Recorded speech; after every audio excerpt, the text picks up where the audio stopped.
శ్రీ గురుభ్యో నమ. భగవద్గీత 17వ అధ్యాయం శ్రద్ధాత్రయ విభాగ యోగం నుండి వేళ మనం 27వ శ్లోకాన్ని పరిశీలన చేసుకుందాం.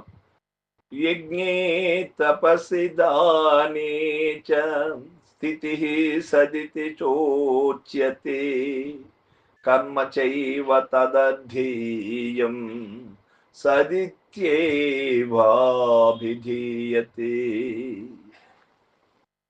భగవానులు చెబుతూ ఉన్నారు, యజ్ఞమునందును తపస్సునందును దానమునందును గల ఉనికి కూడా సత్ అని చెప్పబడుతున్నది. మరియు బ్రహ్మోద్దేశ్యమైన భగవత్ ప్రీత్యర్థమైన కర్మలు కూడా సత్ అనియే పిలువబడుతున్నది.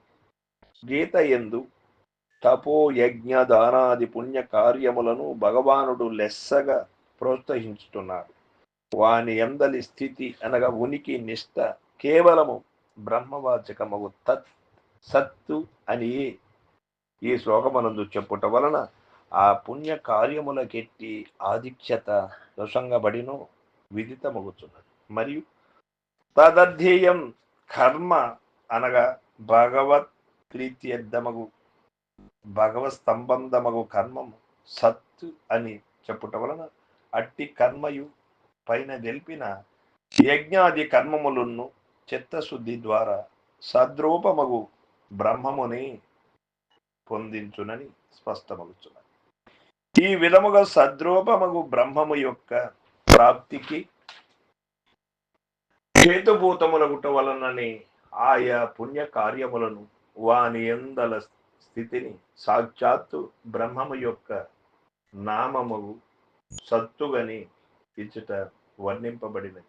అయితే కర్మ తదధ్యేయముగా నున్నప్పుడే అనగా భగవత్ సంబంధమైనదిగా భగవత్ ప్రీత్యర్థముగా భగవద్ భావనతో చేయబడినదిగా మరియు నిష్కామముగా నున్నప్పుడే ఆ కర్మ సామాన్య కర్మముగా నుండిపోవునే కాని బ్రహ్మరూపముగు సత్తుగా నుండదు.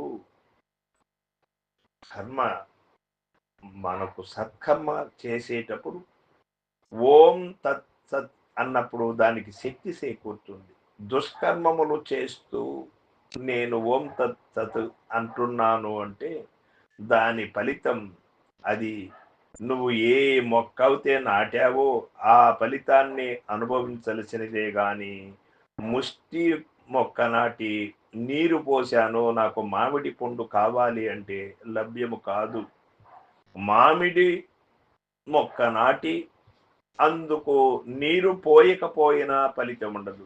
మొక్క నాటాలి, అందుకు నీరు కూడా పోయాలి. ఆ విధంగా మన యొక్క సంకల్పం సత్సంకల్పమై మానవాళికి ఉపయోగపడేదిగా ఉండినప్పుడు అప్పుడు ఓం తత్సతైతి అనే భావాన్ని మనం చెప్పినప్పుడు దానికి సరైనటువంటి ఫలితాన్ని శక్తిని చేకూర్చగల శక్తి ఏర్పడుతుంది అని మనకి ఇక్కడ తెలియబడుతుంది.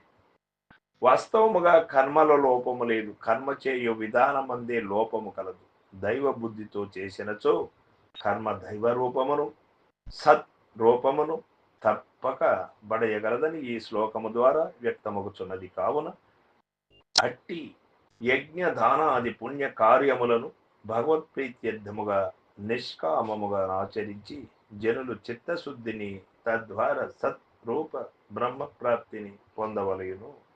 ఈ శ్లోకమందు భగవానుడు కర్మయందు దైవత్వమును బోధించి యజ్ఞ దాన తపంబులందలి నిష్టను భగవత్ప్రీత్యర్థ కర్మను పెద్దలు ఏమందురు పరబ్రహ్మవాచకమగు సత్తు అని అందరూ అనగా అవి దైవ రూపములే అని భావం.